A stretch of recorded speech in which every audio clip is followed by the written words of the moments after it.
All right, today we're stepping into what feels like the final chapter of a conflict that has been building, evolving, and intensifying over the past 2 months. This is not the beginning of a war. This is not even the middle. This feels like the endgame. Now, for over 60 days, tensions between the United States and Iran have been escalating. Military pressure, economic warfare, naval positioning, political messaging, everything has been in motion. But according to what we're seeing right now, the military phase of this conflict, that part is already decided. And that's a bold statement, because what it suggests is that the United States has already done enough to severely limit Iran's ability to fight back in any conventional way. Not completely eliminate it, but weaken it to the point where it cannot sustain a prolonged conflict. So if the military side is largely settled, then what's left? Time, pressure, and who breaks first? Because right now this isn't just a war of weapons, it's a war of endurance. Let's start with the United States. What has it done so far? It has applied overwhelming pressure, not just militarily, but economically. Sanctions have been tightened to a level we have rarely seen in modern history. Assets have been completely frozen across international banking systems. Bank accounts have been shut down, leaving the regime scrambling for liquidity. Oil shipments have been systematically disrupted, tracked, and halted. Commercial tankers are being intercepted, restricted, or denied insurance, making it nearly impossible to do business globally. And what that does is choke the entire economy, because Iran's economy depends heavily, almost exclusively, on oil exports. And when those exports are disrupted at this massive scale, revenue drops sharply. The national currency weakens dramatically. Inflation rises to crippling levels, destroying the purchasing power of everyday citizens. And eventually, the system starts to crack. Now, according to this deep analysis, Iran is rapidly approaching that exact point, a breaking point, where its economy cannot sustain itself under this crushing level of pressure for much longer. We're talking weeks, maybe a month, not years, not even several months, just a very short window before things become completely unsustainable. And Iran knows this. They understand the immense pressure they're under. They understand the mathematical trajectory of their financial collapse. And that's why their strategy isn't to escalate directly with military force, but to delay, to stretch time as much as possible, to buy space to maneuver. And how do they do that? Negotiation, or at least the appearance of negotiation. They signal a willingness to talk. They hint at potential concessions to Western diplomats. They open the door just enough to pull the other side in, creating false hope. And then they stall. Days pass. Talks go absolutely nowhere. Frustration builds in Washington and European capitals, and eventually the diplomatic process collapses entirely. But by then, precious time has been gained. And in this specific geopolitical situation, time is everything. Because Iran is betting on something very specific and highly calculated. They're betting that the United States does not have unlimited time either. And that's where things get really interesting for global observers. Because on the surface, it might look like the U.S. has all the advantages: military superiority, unmatched economic power, global diplomatic influence. But even the U.S. has strict constraints. Domestic politics are incredibly volatile right now. Economic pressures are weighing heavily on the middle class. Upcoming elections create a tight timeline for any major foreign policy maneuvers. Public opinion is extremely sensitive to foreign entanglements. Oil prices are dictating inflation rates back home, and global expectations are demanding stability. All of these factors create a clock, a ticking clock that Washington cannot ignore. And Iran is trying to run that clock down to the very last second. They're hoping that if they can stretch this deadlock long enough, something fundamentally changes. Maybe political pressure increases exponentially inside the United States. Maybe economic concerns like a sudden spike in inflation start to dominate the news cycle. Maybe global allies fearing a global recession push hard for a premature resolution.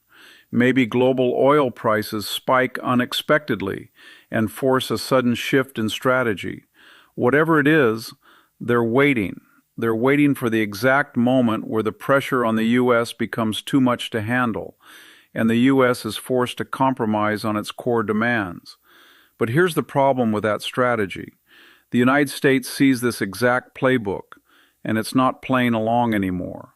Instead, it's applying even more devastating pressure, because from the U.S. perspective, time is also limited, and they know they hold the superior cards. There's a window, a specific narrowing window, where the domestic economy is stable enough to absorb a minor shock, where public support is manageable for a swift, decisive action, where military operations can continue without major global disruption.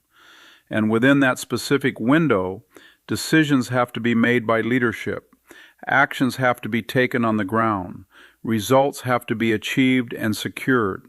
Because beyond that window, things get incredibly complicated and politically dangerous.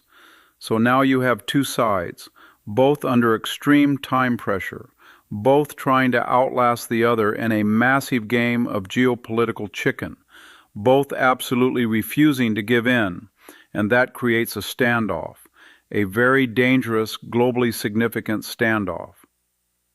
Now let's talk about what could realistically happen next, because according to this scenario, something has to give.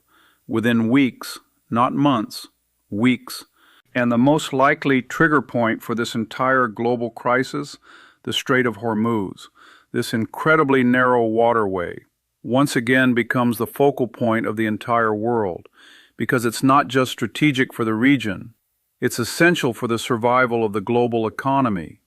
If the United States decides to forcefully and fully open the strait, to mathematically guarantee free passage for all commercial ships, that's a massive, unprecedented move.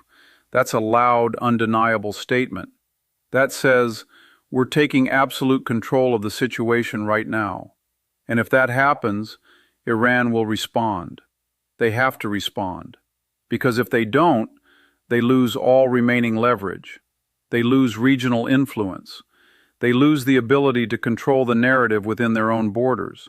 So how do they respond to such a move?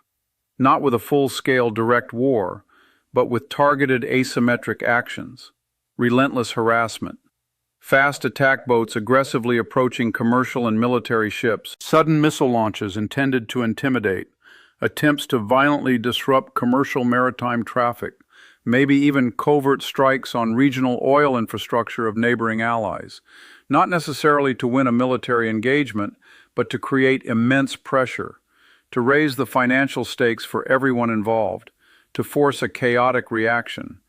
And that's exactly where things could spiral and escalate, because once actual missiles are involved, once international ships are legitimately targeted, once critical global energy infrastructure is threatened, the response becomes entirely inevitable. And the response from the United States would likely be immediate and overwhelming. We're talking about highly targeted precision strikes, the complete destruction of naval assets in the region, the swift elimination of coastal missile launch capabilities, sustained attacks on the infrastructure that supports these military operations, ports, command facilities, critical supply lines. Not a boots-on-the-ground invasion, not a forced regime change through a messy, decades-long occupation, but something else entirely, something far more strategic, calculated, and modern, systematically degrading the regime's ability to function as a power, economically, militarily, structurally, and doing it in a way that puts maximum unbearable pressure on the system, without completely destroying the country and creating a power vacuum.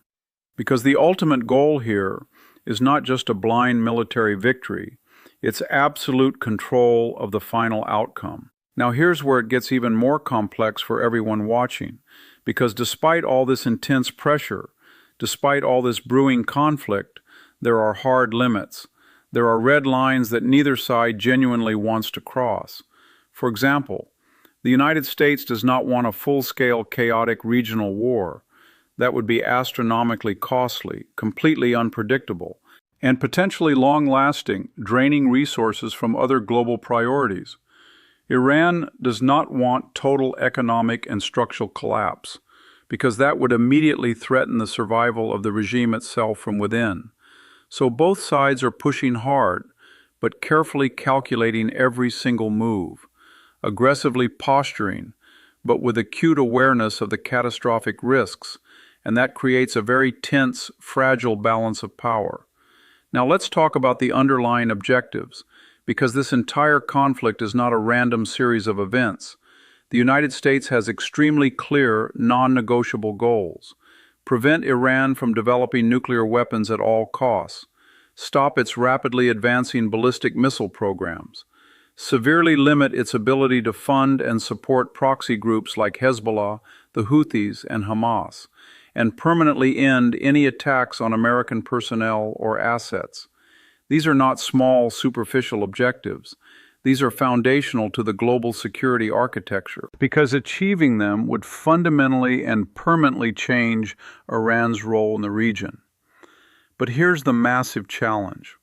For Iran to actually agree to these sweeping demands would mean fundamentally changing its core identity, its internal power structure, its entire geopolitical strategy.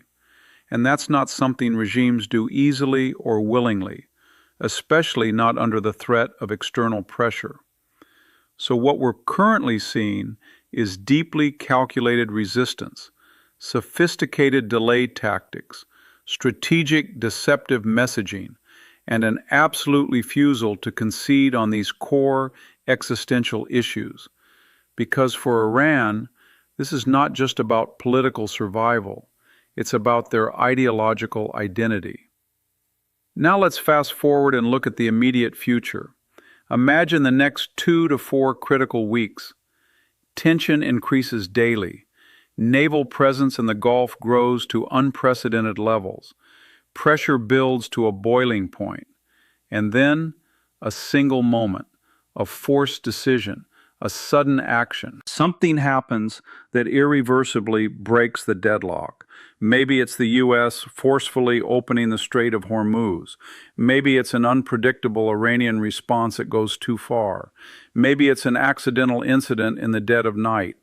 But whatever it is, it instantly changes the entire situation. And once that happens, things will move incredibly quickly. Rapid escalation, immediate response, devastating counter-response. And within a very short period of time, the balance of power permanently shifts. According to this strategic analysis, the likely outcome is becoming increasingly clear.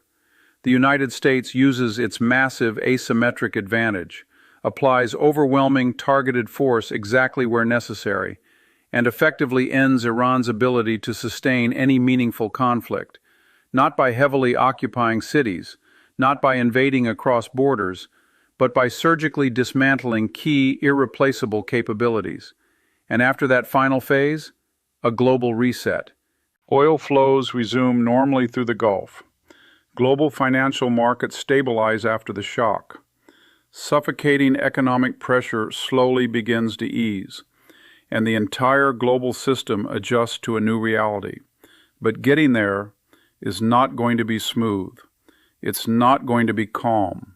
It's not going to be quiet. It's going to be incredibly intense, highly volatile, and potentially very, very dangerous for the global economy in the short term. Because in these absolute final stages of a standoff, miscalculations and mistakes are much more likely. Tensions are higher than they have been in decades, and military reactions are faster than diplomacy can manage. So as we look at this entire unfolding situation, it's absolutely vital to understand what we're really seeing here. This is not just a localized conflict between two countries on a map. This is a master-class test of geopolitical strategy. a grueling test of national endurance, a test of who can apply systemic pressure more effectively and who can withstand that financial military pain longer. And right now, we are very, very close to the definitive point where that test ends, where one side finally makes a decisive move, and the other is forced to respond, and the final outcome becomes abundantly clear to the rest of the world. So the real question is not whether something massive will happen, but exactly when, because all signs, all data, and all military movements point to the exact same conclusion. This tense deadlock simply cannot last, not for long. Something is going to break it, and when it finally does, the global consequences will be immediate, and they will be incredibly significant. The global economy, energy markets, and supply chains will all react. Inflation metrics, global housing data, and sovereign debt markets will all feel the shockwave, because when the geopolitics of energy shift, everything else follows. So watch this space very closely, because the next few weeks are going to matter more than anyone realizes, a lot. All right, that's the full, unvarnished picture. That's the deep breakdown of what is actually happening beneath the headlines. And honestly, this is one of those rare, defining moments where the entire world is watching, holding its breath, waiting, and wondering what happens next. Stay informed, stay aware, and I'll catch you in the next one.